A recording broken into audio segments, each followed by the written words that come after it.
Welcome back to Conscious Construction, the Conscious Enneagram podcast. I'm your host, Abby Robbins, and today I am sharing a really incredible conversation that I had with Scott Erickson, otherwise known as Scott the Painter over on Instagram.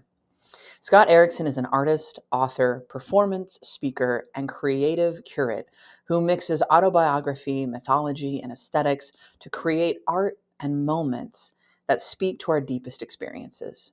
Using his passion and commitment to craft, Scott has been a working artist for over a decade and has had his work appear on CNN, National Geographic, and various magazines, newspaper outlets, and book covers. Now, this was the first conversation that Scott and I have ever had. We met on the call and we dove right in. But you'll hear, I'm sure, in this conversation that I really hope it's not our last. Scott identifies as an Enneagram 4, and we talk a little bit about that, as well as the power of art to allow us to move through our pain and difficulties. If I'm honest, I have been really struggling to get through this intro, so I don't want to talk a whole lot more about the episode. I want to be able to get into it because it's one of those things that's just going to speak for itself. I hope that this episode is a gift for you. Before we dive in, here are a few announcements, Conscious Enneagram related. We're just a couple weeks out from the next Enneagram office hours. This is a free event that I host on the first Monday of every month. December 1st is the next one, starting at 6 p.m. Central. We go from 6 to 8 p.m. It has been a really, really fun event. It's a great place to get connected with other Enneagram enthusiasts and to get some free coaching while you're at it. So bring your questions, your quandaries, your quagmires, and let's get into it together. The Enneagram Expedition, my year-long cohort starting January 1st, is open for registrations until December 18th, so be sure to check that out. The link is down below to get more info and to register. And I have a few coaching spots that have opened up over the last couple weeks. So if you are interested in doing a deep dive one-on-one into your personal work, your personal journey, shoot me an email and let's set up a consultation. The work that I do blends Enneagram wisdom with the practical tools of yoga therapy. It tends to look a little something like a private yoga class / therapy session / spiritual direction. It's a really fun mix of all of those things. So if you feel called to take your Enneagram work to the next level, let's be in touch. So now we've gotten all that out of the way. Let's dive into this conversation with Scott Erickson. All right, welcome back to Conscious Construction, the Conscious Enneagram podcast. I'm your host, Abby Robbins, and today I am here with Scott Erickson. Scott, tell us a little bit about who you are and what you do. Yes, I am a vocational artist, which most people, when I say that, are like, how do you make money? So I view my, I, uh, I kind of, there's like three buckets, three compartments of what I do. You do a lot of little things to make a little something. So I'm a illustrator, painter. So I make art. I'm also a published author, and my fifth book came out, and I would like to keep making books as long as I can. And then I'm a public speaker, and I have created and written a couple and toured a couple one-person shows. I also get hired to speak at things, and then just kind of one-offs. So that is kind of in the mix of everything what I do. On my website, it says I'm creating a visual vocabulary for the spiritual journey. And that is, I just kind of think all conversations eventually end to a sacred or divine conversation. I'm not interested in getting anybody to sign up for anything. I'm interested in awakening what is already in your life. It's very, I think a lot of places in that we've come across spirituality or institutional religion is when it's like you need to do this to get God's attention. And I'm very much from the standpoint of like the divine is already present in your life, but life is loud and noisy and busy, and there's a lot of ego and pain and fear that keeps us from that. And so a spirituality is really about removing what is in the way versus what you need to add to. I think in our culture, we're very much like, add this, add that, add this, add that. And I think James Allison, who's a priest, he says, faith is relaxing. I think that's such a great line. Yeah. Just like faith is giving up, is getting off the janky treadmill of meritocracy. It is Mm. relaxing into innate belovedness. It is relaxing into nothing in my life is outside of a sacred conversation. It is relaxing into I probably need help and some healing. That's at least where I would like to go. I mean, I'm not saying I have always done that. I've definitely ran on the janky treadmill of earning it Yeah. until that led to self-destruction.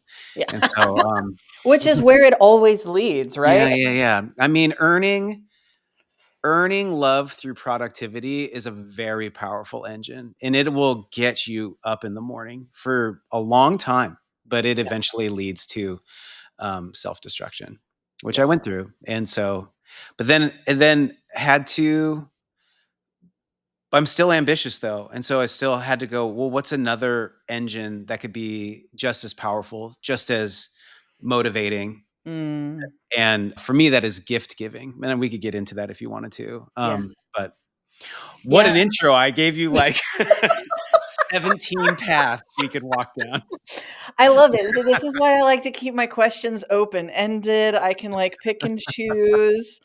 I love what you said about creating kind of a visual vocabulary for the spiritual journey. And then you Yeah. kinda talked about, like, you want your conversations to have this oomph or this depth to them. And Hmm. and I think you're right. I think all good conversations, they're getting at something much deeper. Yeah. And, eh, I love small talk, and I do wholeheartedly believe that small talk can be part of that, but there's something deeper happening in these day-to-day interactions. Like you said, the divine is always there, but Yeah. life can be loud. And so I guess I'm curious, like, if you're creating a visual vocabulary for the spiritual journey, tell us a little bit about your specific spiritual journey. Like, where did this idea start from? Yeah, I grew up in the Protestant Christian tradition, Yeah. and what I would say now is I would still identify as a Christian, although what that term means in this country Yeah. is is actually probably unhelpful. I mean, a lot of my friends don't Yes. identify anymore, and I kind of like, yeah, I get that too. If we have a Christocentric worldview, which sounds really weird, but like it hasn't really failed me. One, because the idea of like I was talking with my wife this morning about somebody saying they're an atheist, and I'm like, oh, so they believe in nothing, which is nothing is something that you can't touch, see, or feel, versus they don't believe in God, which is something you can't touch, see, or feel. So they believe in the same thing. It's Yeah. like a comedian Pete Holmes has a better bit about this, but like it's saying like the idea that something invisible became invisible is that's how I that would be like the Christ energy or the Christ Mm. emerging still makes sense because I still see evidence in my experience as a human being, something that is invisible becoming visible really tangibly, like birth of children, Yeah. Yeah. because children come into the world a certain way. There's forming an environment, but Mhm. Yeah. being a parent is less I'm going to make you something and more going, what came into our midst and how do we What is flourish? this? What is this that just came into our midst? And I think there's a lot of life that is that way of something Yeah. emerging.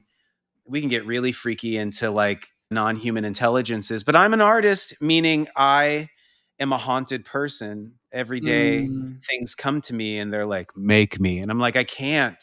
I'm driving I'm driving right now. I'll get in an accident. They're like, make me or we'll go away. And I'm like, don't go away. Hold on. I'm pulling over Hold on. and I'm pulling out my sketch pad. And I fully had that in the shower today where somebody was telling me something or earlier. And then I was in the shower and then it's like the download happened. And I was like, that's it. And I stopped the shower and got out. And I got a pen and pad and I drew it out because I was Yeah. like, don't. And I was like, I'll make it today. Don't give it to anybody else. I got it. Like Making a deal. I got it. Don't it's yeah, happening. Let me dry off first, and then there's we'll come back to it. There's something about being a conduit Mm. of what wants to come from somewhere else into this reality. That's my experience. So to say God incarnated in the world or Christ it's like that. Yeah, okay. Yeah, Was I there? No. obviously. Yeah, Do I know how that worked out? Did it literally happen that way? does it matter? I'm less putting all my chips on that one roulette number. But like, but yes, I see that to be true. Yeah. And then paradoxically is I grew up in an institution that gave me a lot of really good things. It Mhm. also has proven to be a harbor for snake oil salesmen and Mhm. misogynists and homophobes, and that has been deeply heartbreaking. And the paradox to that other side is that people keep telling me their mystical moments, their mystical Mm. experiences. People keep sharing with me their experiences with God, the divine, the spirit, however you want to name it. And so something's happening. And I and the why I say it's a paradox is I don't want to let the bitterness of that it is filled with hypocrisy Mhm. Mhm. close my heart and my eyes to that something is still happening. Yeah. And it was the scaffolding I was given. I like the metaphor of like whatever got mixed in the concrete, once it's hardened, it's really hard to get out. And Yeah. I totally applaud anybody else who needed to have a new scaffolding. I've just like let go of a lot of things and become broader in a lot of definitions, and then have ecumenically kind of gathered from, like, there was a season where Thich Nhat Hanh, the Buddhist monk, Mhm. he offered me a missing part of my spirituality that I needed in Yeah. mindfulness and Yeah. prayer. And so those are kind of that's kind of how I would identify myself. So I forget what our original question was of like, oh, creating a spiritual vocabulary. So, but because I grew up in Protestantism Mhm. and being a visual learner, I had no images. I just Yeah. was in a Yeah. stark Norwegian church filled Mhm. with people who didn't show their emotions. And so I always felt like an anomaly. And it really Yeah. wasn't until I like, when I was 13, I got to go to Paris and I got to go to like Notre Dame and all these places. But then after high school, I lived in Strasbourg, France, and I lived 3 blocks from a cathedral. And I went there every day. And even if it was just for like a minute. And what that did to me is it made me realize that I wasn't I wasn't on the outside. I just kind of been in the wrong tradition and in the Yeah. wrong Yeah. place in the world. And actually I was a part of this. And so I actually our language is a symbol set for what we're trying to convey, what we're seeing externally and internally. And so our words are just a symbol set for that. And when I think people get into beliefs, a lot of times they think what their beliefs are based on are sacred text, but what they're actually based on are these internal images that they have, that Mm. they've gathered. And we've actually, now that we're a culture of media and movies and television, we actually have a lot of unhelpful internal images Yeah. that we use that are rooted into the words we use. And so I've become convinced, and what I'm wanting to do for the rest of my life is Mhm. give an alternative, or I think real transformation. Because when somebody says I don't believe in God anymore, it's like, great, describe the God you don't believe in anymore. Exactly. And then they'll give a Exactly. picture, and you're like, thank God you don't believe in Yeah. that I God don't anymore. believe in that either. That's That is bullshit. an awful picture. But to never, and I'm not saying like we need to replace the pictures, but I'm being like, but I bet you have seen something that spoke to something sacred and divine. Yeah. And what would it look like to then use that as like the starting place for a mystery that's unknowable, endlessly knowable, I guess, Yeah.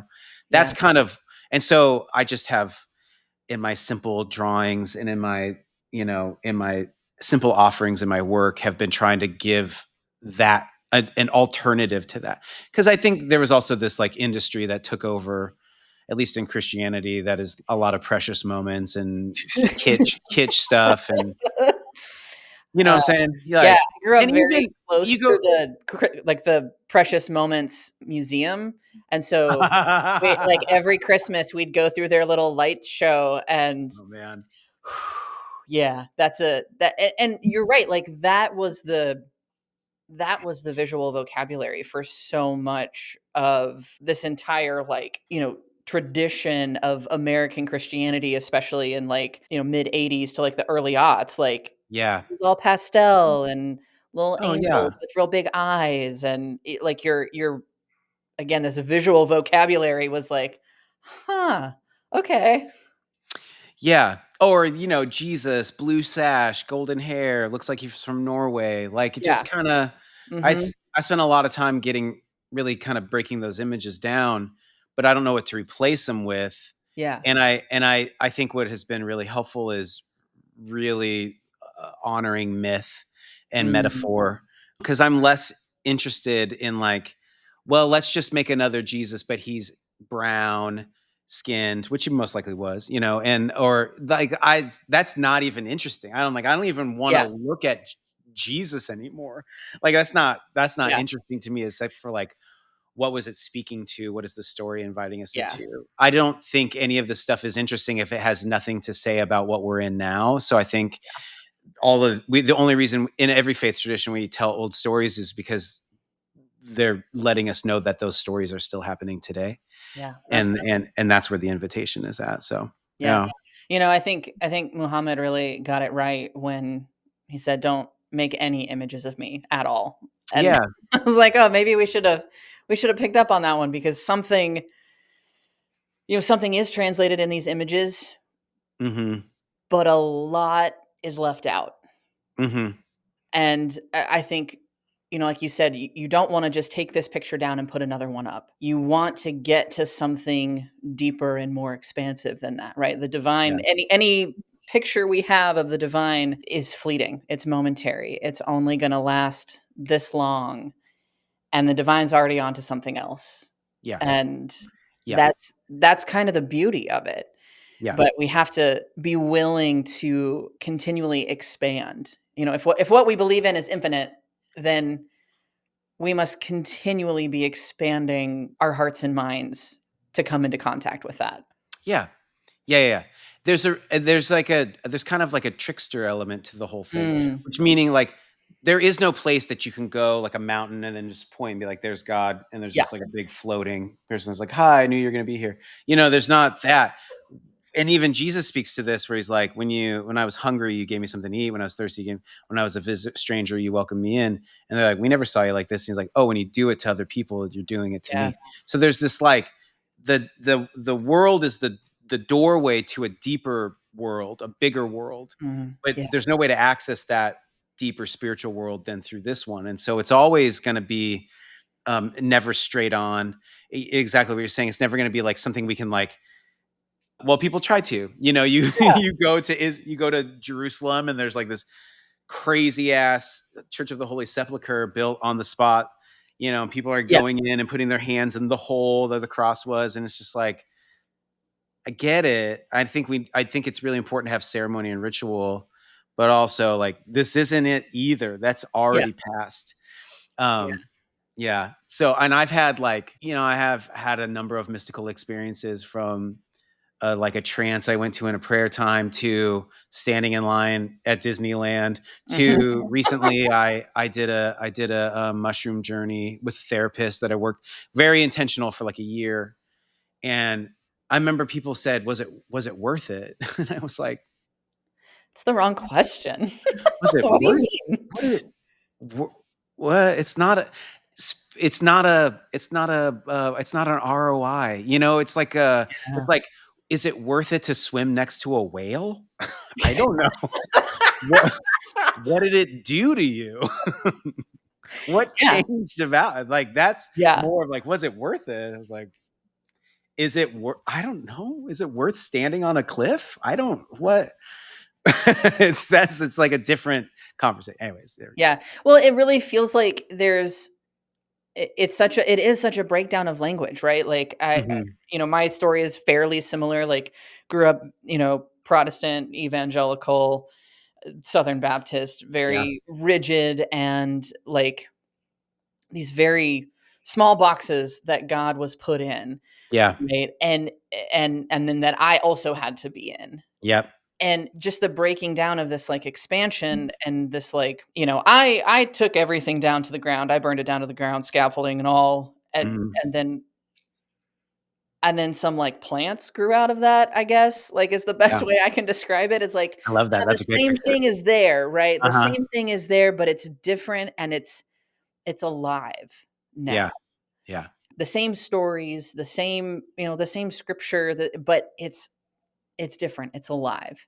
Mm, And when I have conversations with people who are still very much in that space, or even in the deconstructed space, right? The now I'm an atheist or whatever yeah. it ends up for people. It's like, yeah, there's something about the language we've put over top of this Mm, that it it it feels like we're not even talking about life anymore.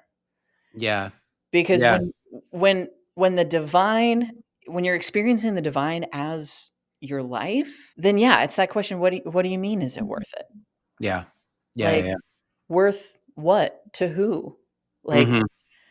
I'm alive, and that's a fucking miracle, Mhm.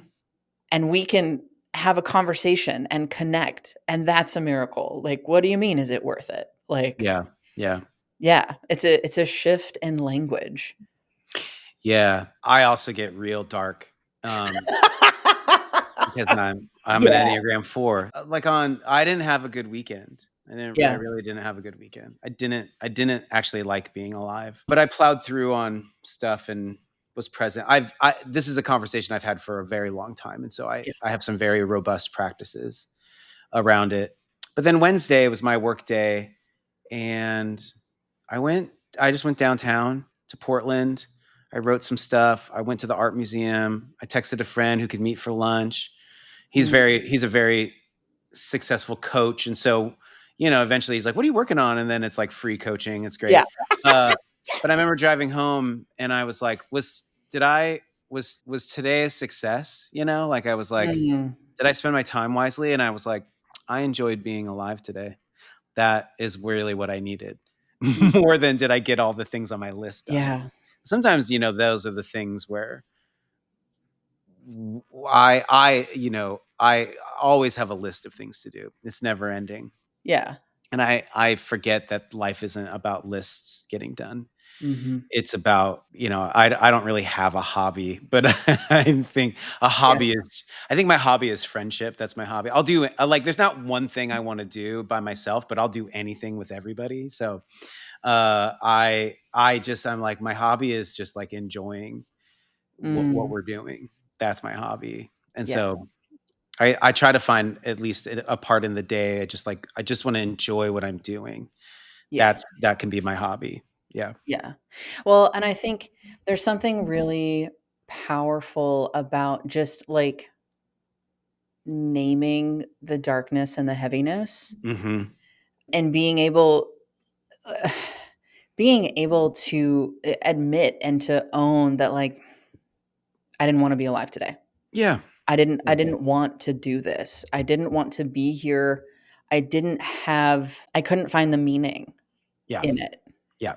And I think that that's something, I mean, we're kind of joking, like, yes, you are a 4, and this is a very, like, 4-ish conversation, and, I always tell people there are lots of things we talk about in the Enneagram space that, "Oh, well, this type does this, and this type does that," and it's like, these aren't type things, these are human These things. are human things, and not everybody's just one thing, they're everything, Yeah, and, like, or one. I think especially now as we look at, like, what's going on in the world, I think more and more people are feeling this heaviness and are Yeah. being kind of pushed into this darkness. And I do think that there is a real gift in kind of how you see the world. I'm also married to a 4, so I feel like I'm trying to, like, win some brownie points. Right, What are you? I identify as an 8. Um, Oh, okay. and Well, so that's fun. yeah, so my wife is a 4. It's a very, it's a very, spirited household. We'll say that. Um, Yes, I bet.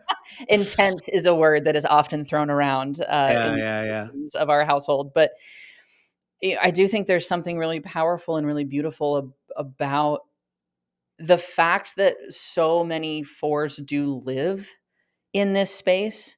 Like, this is not like, you're not, like, renting an Airbnb in the darkness. Like, Yeah, you own yeah, property here, yeah, and you pay your taxes here. Like, this is where you live, and you occasionally come out to play with the rest of us every now and again, right? yeah. Yeah.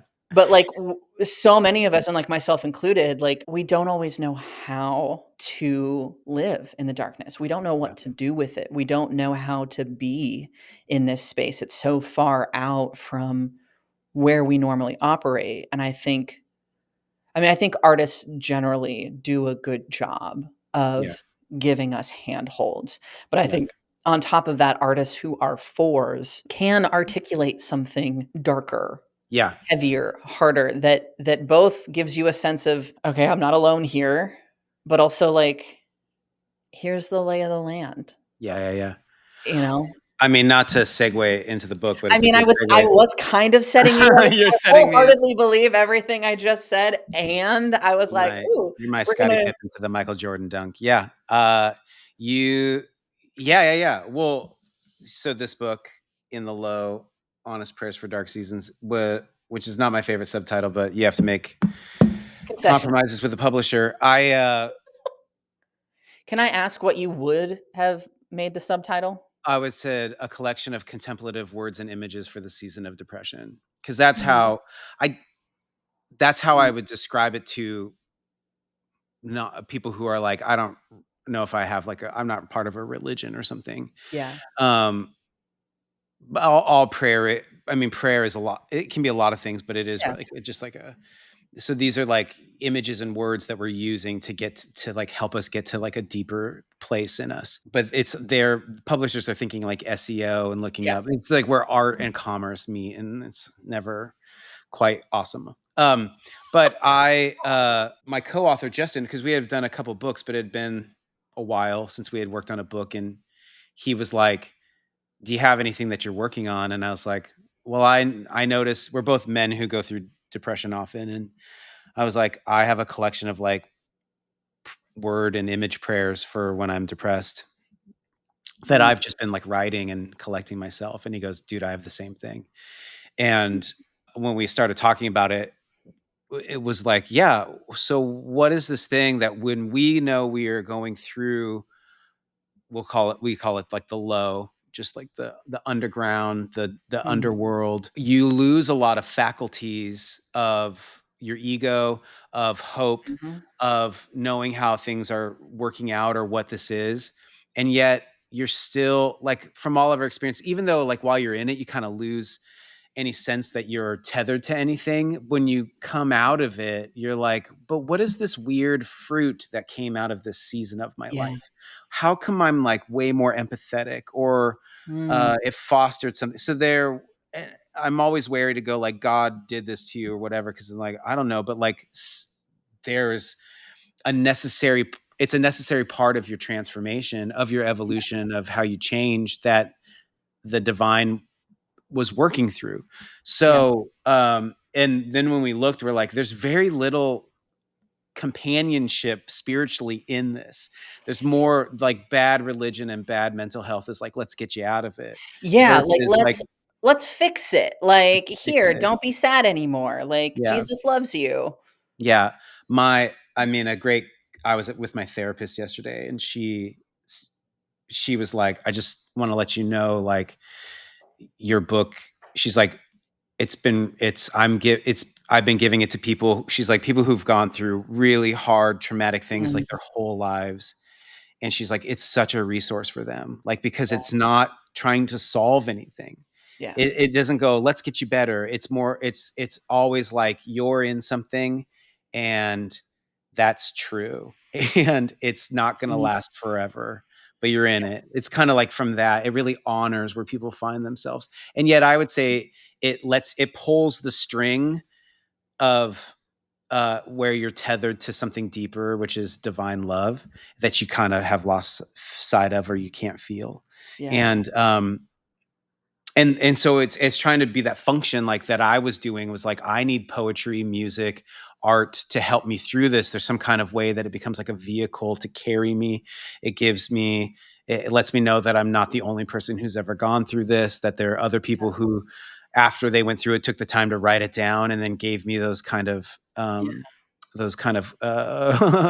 poetic crutches that I could like lean on. I think there's just like, we're just in a culture of ascension, and so that is uh, mm, any kind of descending journey is very unpalpable to this Yeah. of, like even getting older Yeah. is Absolutely. just unpalpable to this society.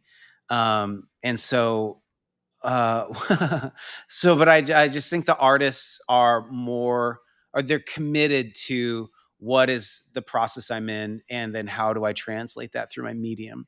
And Mm. that's just kind of what we're committed to in our work.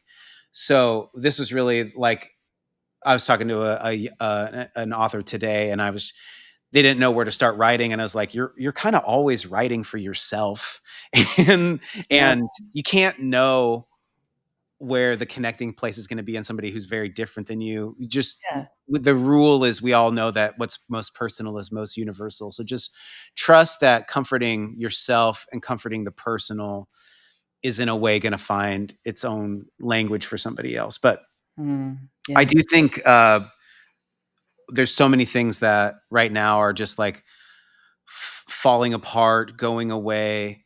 Admittingly, like, I'm really having a difficult time on days finding my footing. And yet we're not the only people who've ever gone through Yeah. a collapse. Uh, and we can look to our brothers and sisters in indigenous cultures, in the Mm. Black community, in any kind of community that's been like, Marginalized. nothing's ever really worked for them, or they could never trust in the system, Yeah. but they found a deeper way of being in the world through community and through their faith practice. And what is just being revealed is our own spiritual, I won't say for everybody else, I'll say my own spiritual poverty that did rely on Mm. all of these things working and being and thinking I could trust those in power. Yeah. But anyways, I don't want to get No, into I that. think I think that that is, I understand not wanting to project that, that vision onto everyone, but I do think it is our cultural spiritual poverty, right? Yeah, Like, we are enculturated to believe that you live the American dream, and if you just stick to the straight and narrow, everything's going to work out. You're going to go to school, you're going to get a job, you're going to get married and have kids, and then happily ever after. And that story is just, I think there are still a few people who are, like, bought in, but, like, the story is crumbling for everyone, yeah, for anybody who had any access to it to begin with. yeah, We're just seeing it left and right, and I do think the way you put it, spiritual poverty, is so, it's very accurate, yeah. and I think when we can own that, that actually Hmm. becomes a really powerful knowing, because it's the water we swim in. Even if the systems didn't work for us, there's still some of that underlying expectation or hope or, desire for things to be like this, Yeah, and yeah, they're not, and they never have been, and they shouldn't be, right? It's like, "Oh, we're gonna continue putting our faith and our hope and our trust into systems of power and yeah, not the divine?" yeah, That literally, like, but yeah, that's a hard sell, and, you're right, because the divine is all the things that you can't see, like, you can't point to it and say, "There." yeah. It It's it, requires more. it's also not everything it's not the only thing that's happening either. You're a past guest and mutual friend, Lisa Congdon. Yeah. I love that she has given her title Joy Monger. Mhm. Our last coffee together, because I was really, I was like, can you just, I've lost a little bit of I imagination need on a what, hit of Lisa, please. yeah, I was like, I'm just kind of losing my imagination on Mm. my future artist career. And can we just talk about why we're doing this? But she talked about this last year. She had both of her knees replaced, Yeah. and so she was real. She's bedridden for like 3 months, just long Yeah. recovery. And she's like, I shut down all my designing work, but I kept my store open. But she's like, I just worked on what I loved. I just worked. Mhm. I just was like working on things that gave me a lot of joy. And in fact, her last show that this summer was just all that stuff that she made. Yeah. And so even though there's all this like really despairing news and information, and really the truth Mhm. is like, we actually don't know what's really going on. We're Yeah. not privy to all the information. There's just so much we actually just don't know. We're told the summary, the author John Green, I have a clip from him that I watch a lot because it's helpful. But he goes, despair has an argument that says everything and everybody sucks. And he's like, and that's a very strong argument because it's very concise. It's very simple. Yeah. And he goes, but I have this note in my wallet that says when you graduated high school, 20 million people died of tuberculosis. And last year, only under 3 million people died. It's like things Mhm. are getting better. Like Yeah. despair has a very solid, simple, and truth has a very expansive, complex answer. Yeah. And our brains like simple. That's some. Yeah. All that to say is like I also have a joy engine in me, Mm. and when I spend time with that joy engine, it it makes me glad to be alive. It helps me see a path forward. It Yeah. helps me see a way I can be a contribution. And Mm. so, but we are admittingly, I think we know this, but we probably need to remind ourselves every day is like there are billion-dollar companies that made an internet machine Yeah. that want to derail you from ever spending time with that joy engine Mhm. in your life. They know how to make money off your despair. There's always something awful in the world that you Yeah. really can't do anything about. And they figured out how to monetize that. Yeah. And what they're always trying to do is derail you from the unique, beautiful thing that you can help flourish in the world to Mhm. get you to just pay attention to the really awful thing that you really can't do much about. Yeah. And we don't like that because we don't like being in a world where I can't do much about. We don't like having to accept the global complexities that are going on, Yeah. as if I could do something that's happening in Sri Lanka right now. But what I can do is I was in like yesterday. I went down to the Portland Art Museum 2 days ago. I was in Munich a couple weeks ago, and I went to these museums, and I was just looking at them like I'm so glad that whatever was going on in the world when Mm. these paintings were made, the artist didn't lay in a ball in their bed doom scrolling and said, "I'm not going to make anything because I don't know what to Yeah. do." Yeah. Like they didn't have that then. I get it, but like I'm just saying, like, how am I going to Yeah. still? It does feel like often. Look at I often feel like I'm just like the violin player on the Titanic, but they Yeah. had joy when they were doing it. I don't know. Like there's not, we Yeah. don't, it's too early. We just don't know at what point in time we look back and be like, that's worth it. I just Yeah. know the path is where the joy engine is and Mm. because that's where life is flourishing. Yeah. So that's, Well, that's the kind of lamp in the dark path y I mean, if I can add a little fuel to that please do. fire, Yeah. you know, it I have to laugh 'cause it is a tiny bit on the nose for a 4 to be like, "Well, I can't do anything." Um, but I mean, and Oh you're saying man. that, and I think I think you are correct, right? That, like, we are shown horrible things all the time that we have, very little, even minute amounts of influence in shifting. But I think, you started this conversation by saying in very clear terms that you've found what you are here to do, and that you are here to help create this language and this companionship through these difficult times. And like you Mhm. just said like 5 minutes ago, that your Yeah. therapist is handing out your book. Yeah. And no, we don't. I mean, and I've written a book. I know that like you write it, you put it out there, and you have no idea what's happening. And it's a horrible experience for a control freak like me. But Oh no. For everybody. It yes, is it's so just it's weird. gut-wrenching. You're like, "Oh, I put myself in these pages, and now I threw those pages all over the world, and Yeah. I don't know."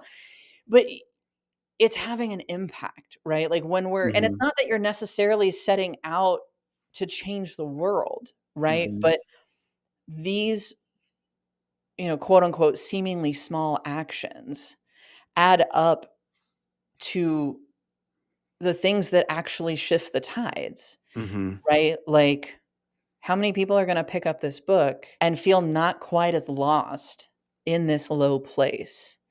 And Yeah. what does that actually mean for the people who stay? What Yeah. does that actually mean for the rest of us who now get to live in a more complete world Yeah. because people are staying Yeah. and people are finding, like you said, that joy engine, finding that thing that allows them to stay even when they're in this dark place. Yeah.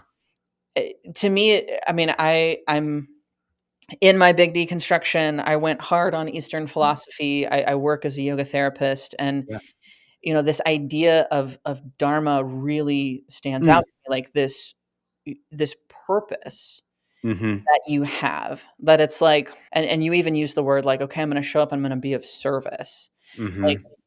your dharma is that thing that you don't necessarily get to see how, Yeah. but it's the thing that changes the world.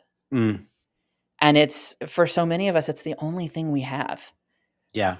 And you're showing up and you're doing this. And yeah, I don't know how you're helping, earthquake victims on the other side of the world, but you are helping people here, Yeah. and you're probably helping more people than you realize. And Oh, yeah, there's a solitariness. yeah. No, but I went when I was down in Portland, I was walking by this coffee shop, and this guy ran out, and he's like, "Hey, are you Scott?" And I was like, "Yeah." And he goes, "I've been following you for, like, 7 years." He's like, "Thanks for sticking up for someone like me." Hmm. Well, that's gonna get me. Yeah. Damn. And I I was like, "Oh, man," his name's Ben. It was really and we talked for a while.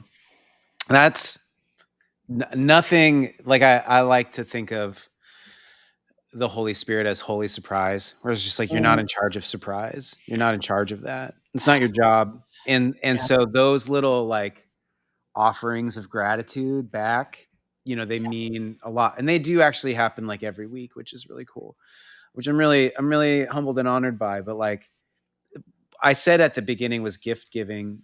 Lewis Hyde has a book called The Gift, and Seth Godin, who's a brilliant, used a lot of that for his work. But what Lewis Hyde was in his book, he's saying, there's a lot of indigenous cultures around the world that have a gift. They give a gift in a ceremony, and what does that do to the community by giving a gift?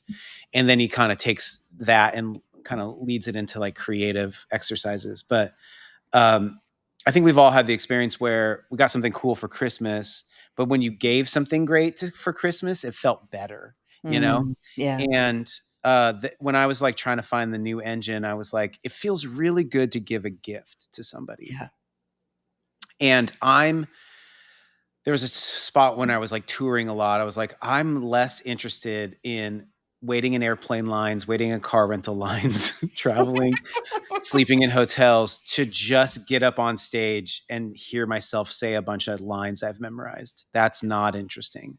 Yeah. But to go and do all that work to then feel like I can give a gift to a Mm. group of people, that is motivating. And so that's kind of what all of us have to go, what feels like I can give a gift in. Yeah. And for me, often it's like there's the shows and things like that, but I'm always like, oh, I need a picture for something, and maybe other people need a picture too. So that's kind of Yeah. like a certain starting place where I'm just like, would it be helpful if I try to image this idea? That might be helpful for other people. Yeah. And it turns out it is, and it gets Turns out. Spoiler turns alert. out because of the, like, over 1,000 people who have my art tattooed on their bodies, so I'm Yeah. like, okay, it means something to people if they're Yeah. gonna live with it. We That have one of your prints right next to one of the large prints we have from Lisa. My wife got it several years ago. Your Pee Wee Herman print. I love that one. I Yeah, have it it's I have it in my space, yeah. yeah, it's so beautiful. When she told me the story about, like, that scene in the movie, I wasn't allowed to watch Pee Wee Herman growing up. Oh, for sure. Like, that was a Yeah. no-go. Um, Uh-huh. but she told me the story, like, oh, Pee Wee hates snakes, and he goes in and he's saving all Yeah. the animals from the fire, and then Yeah. you think, "Oh, no, he's not gonna get the snakes," and he goes back and he gets the snakes, like, even Yeah. the snakes. Even the Uh, snakes. it's such a beautiful, It's such a beautiful idea, but it's like the way you captured it in that print is like you can tell that, like, he's a little upset about what Uh-huh. he's doing. He's, like, screaming like, "Ah!" Yeah. And there's flames But then coming I gave him, out like, of a it. halo, and I put him in, like, a sacred arch and just Yeah, kinda said, "Yeah." yeah. And I think, I think that that is sometimes how it feels to give this gift, Yeah. right? To Yeah. live in this dharmic place where I know this is mine to do, and I don't always love it, right? Yeah. I don't always love you talked about this whole book being just your own reflections of being in this terribly hard place. Mhm. Like, I can't imagine you loved that. And by showing up and, the word that comes to mind is like being faithful to what you're here to do in the world. Yeah. That art was something that helped you move through, but now it's helping, Yeah. an untold number of people move through. Yeah. Yeah. I mean, I hope I gosh, I hope it's helpful to millions. That'd be nice for my publisher too. Uh, it is, I mean, yeah, what is the process of the it was I'm, I'm not trying to just always, like, make content, but when you make stuff for a living, when Yeah. you are in a moment, there's a part of you that's like, "What would I say about this, like, that's happening Yeah. right now?" And Mhm. so in my, like, kind of low times, I always have, like, a little notebook on me, and I just be like, what does it feel like to Yeah. be here right now? What is, like, an image of what this is like? And so it wasn't like I gotta get out of this, it's more of just like, how would I describe what this is? Mm. Mm. And I think actually a lot of our sacred texts, I just heard this Bible scholar being like, "The Bible doesn't say anything. It just is, like, saying what's happening to them." Yeah. Yeah. I was like, it's this a friend told me this yesterday. I was like, "Oh, I mean, but people have used it to say something and Yeah. used it to force people and used it to say, you have to be this way." And we've all been those of us who've come out of controlling systems don't ever wanna go back. Yeah. Um, but I think the spiritual things we really appreciate is when somebody gave language to where it feels like to be in my own Mhm. skin right now. And Yeah. so it was more about doing that work and then being honest in that.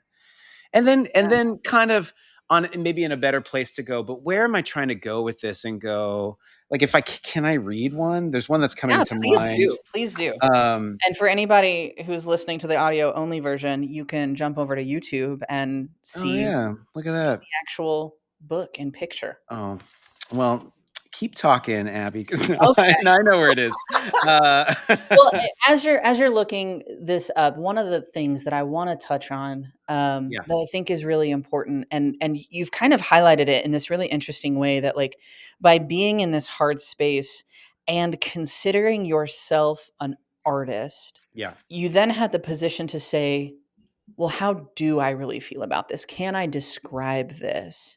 mhm, And there's something really interesting that happens when we try to describe, we actually put ourselves outside of it, mhm, like, and I think that that kind of mental, emotional, spiritual position to the times when we are in these hard places is what allows us to move through without getting lost yeah, in that low place. And, you said, like, I'm an artist, I'm a person haunted.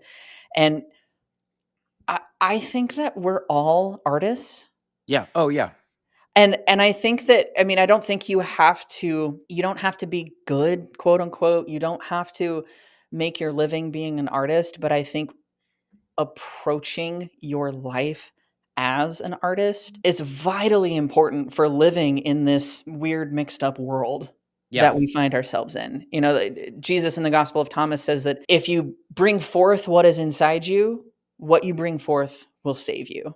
oh, But if you oh, do like not bring forth what is inside you, what is inside you will destroy you. oh, yeah. It's And like, it's so if you don't take your pain and transform it, you'll transmute it, kind of a exactly. similar Yeah, thing, and isn't so, it? like, Yeah, taking that artistic approach, right, is mhm, so powerful, and it's like you're giving this book as an offering for people to see themselves in these pages, Mhm. but it also feels kind of like, here's a field guide for what you don't have to make the same kind of images, but what image would you make Yeah. for Yeah. yours? You Yeah. know, like, what art can you make from this? And maybe Yeah. it's visual, maybe it's music, maybe it's dance, maybe it's whatever, maybe you tend to garden, I don't know, but we're Oh, all man. artists. Abby, this is what my co-author and I have been doing with these low shows is kind of we walk people through the process, but we're like, you Yeah, eventually have to kind of make something out of it. Like that exactly. there is no healing until you've taken the time Mm, to process through it. yeah, And but however you do that, it it doesn't mean you have a studio. And like we all have this ideas of what being an artist is, but it could be how like you host dinner parties. It could be yeah, how one woman told me, she was like, I'm a softball coach for high school girls because that's my way of healing the wound in me, yeah, or the medicine yeah. is was in my wound. And Well, so and what's so beautiful is that and I wanna scream this from the rooftops, like, processing this pain is not an intellectual pursuit. You no. have to move it through your body, and not just through your body, but through your body and into the world. Yeah. That Yeah. is when you've processed your pain, your Yeah. difficulty, the struggle. Like, it's not just something you think about, it's not just something you talk about in therapy. It's gotta come all the way through. Yeah. Gosh, you're like giving me a gift because my next show that I've been like working on for a while is exactly this concept. If Mm, just like, because I realized that, well, like art making and religion making are the same things. absolutely. They're Yeah, they're processing kind of the paradoxes of life and trying to integrate it yeah, into our ceremonies. And there's always a certain kind of person who emerges from the community. We call them the shaman, but the artist, the pastor, the priest, who leads the ceremonies and why are they doing that? They're yeah, because they went through the process themselves. And I just have been like, I think it'd be helpful to just have like a entertaining, weird, funny night. Just go, just so this is what we all eventually have to do. yeah. And I think in a time of a spirituality that is always given to us, podcasts, books, sermons, Yeah, entertainment that is always just given to us, what yeah. we're deeply craving for is our own invitation to make something out of it. Mm. It's Like, like a participation. yeah, Like, my co-author Justin says, I don't want to write poetry. I want to realize that I am a poem. mm, yeah, Like, and I can only realize I am a poem when I attempt to write poetry. yeah, I yeah, think that's it. That's yeah. good. You're corroborating. You're Yeah, helping the I'm just universe here to hype corroborate you up, yo. my path forward as I've been like, how do I do this? Because right now I have like a 2-hour lecture, and I'm like, how do I turn this into like a fun show? Yeah. So that's kind of where I'm at in the process. Yeah. Oh, well, did you find the passage Yes, that I you did. I did. I did. I okay, did. please, I don't wanna totally derail us, but I wanted to talk about it. Well, so there's this image that I made of this person Mm, like descending into a grave, turning into a skeleton, then disappearing, and then coming back. And as they descend, they like kind of get dropped out on the other side. And there's a kind yeah. of person sitting on the ground, just like, what do Huh. I do now? And I think that there's this path of the death of who you thought you were. Often, I mean, Mm, therapists tell me they're like, oh, I meet so many people who be this, I don't even know who I am anymore. yeah, So I went through this process where there was a dissolving of who I thought I was and what I yeah. thought life was. And I'm just like, I don't know who I am anymore. And so the prayer poem that I wrote is, um, I don't necessarily want to be dead. I just don't want to be alive this way anymore. Mm, And this feels like a ridiculous prayer, but may I be grateful for not wanting to be alive this way anymore. Let the death of who I thought I had to be mean rebirth into who I get to be. Mm.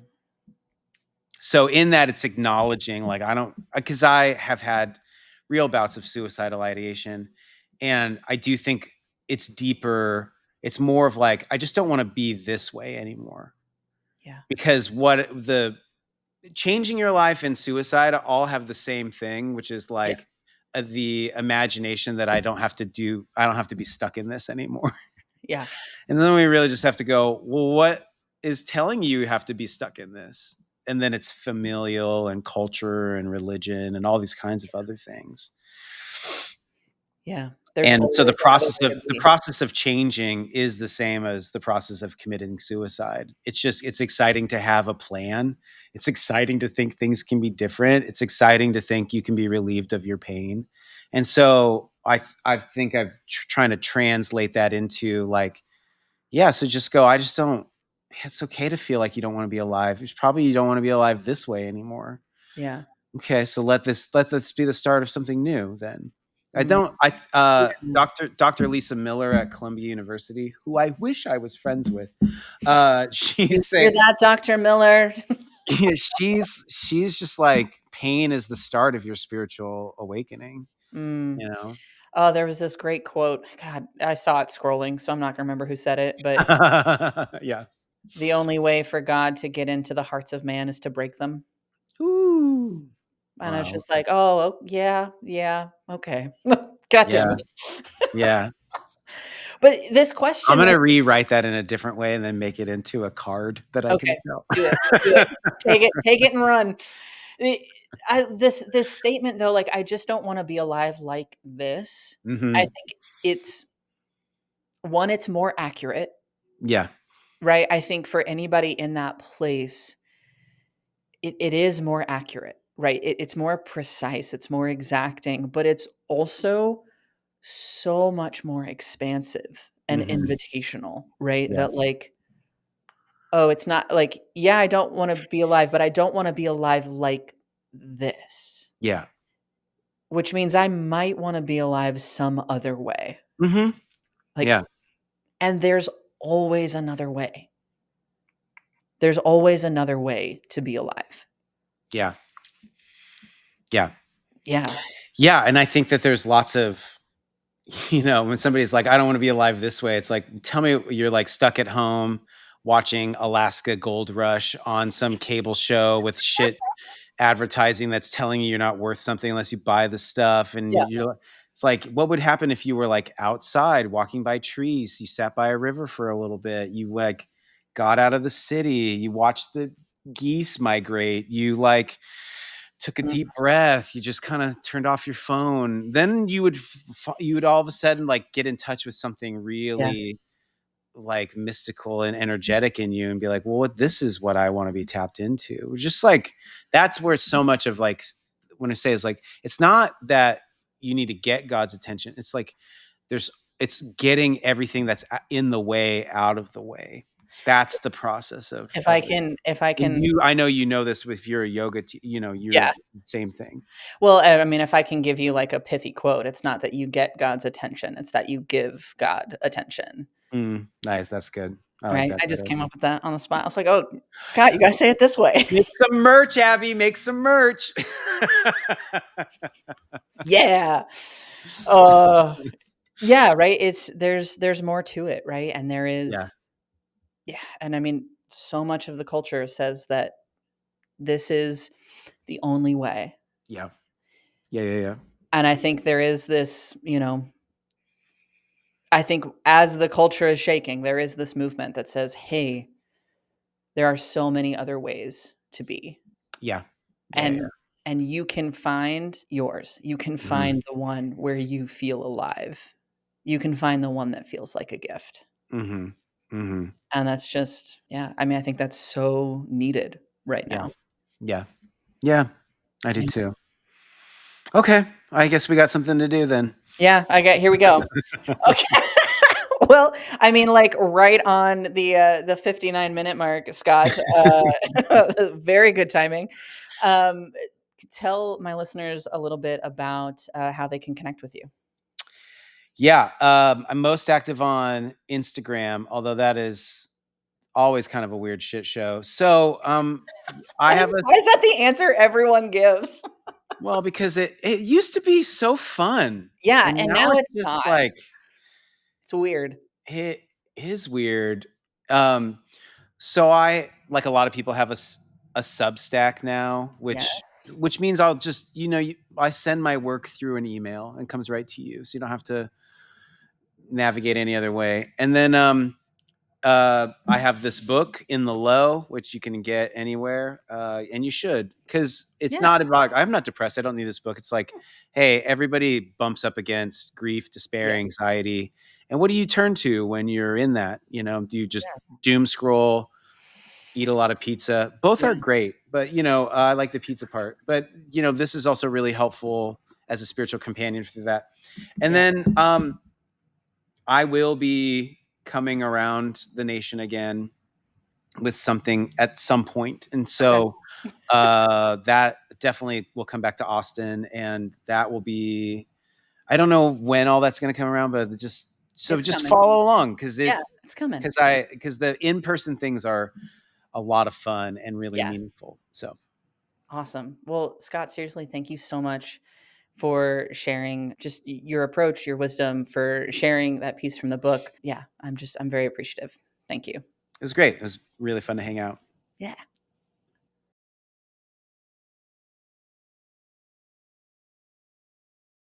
Well, there you have it, folks. I hope that you enjoyed that conversation as much as I did. Truly, I feel like Scott is a very special person and is doing some really incredible work in the world. So, if you haven't already, be sure to check out his book, In the Low. I have to admit, I don't have In the Low yet. It's on the list of things that I'm going to buy. The list of books to buy is very long. But I do have his Honest Advent, and we are coming up on that season. If the Advent season or the holiday season is something that you feel like you could use a little bit more support and companionship moving through this year, check that one out as well.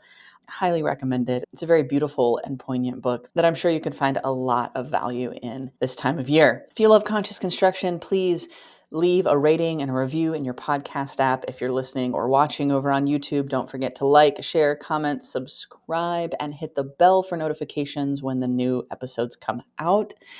Also, if you really love it, consider becoming a paid supporter over on my Substack for as little as $8 a month. You can help ensure that Conscious Construction is able to go on and on for as long as I can conceivably continue. You also get access to supporter only episodes once a month, as well as a lot of other goodies. So be sure to check that out. And if you want to support the podcast, but you don't have the cash right now, I totally understand. Consider sending this to somebody who you think might enjoy it. Word of mouth is so powerful and so helpful. If you know a four in your life or somebody going through the lows, send them this episode specifically. I'm sure it will help to brighten their day. And until next time, don't forget to breathe.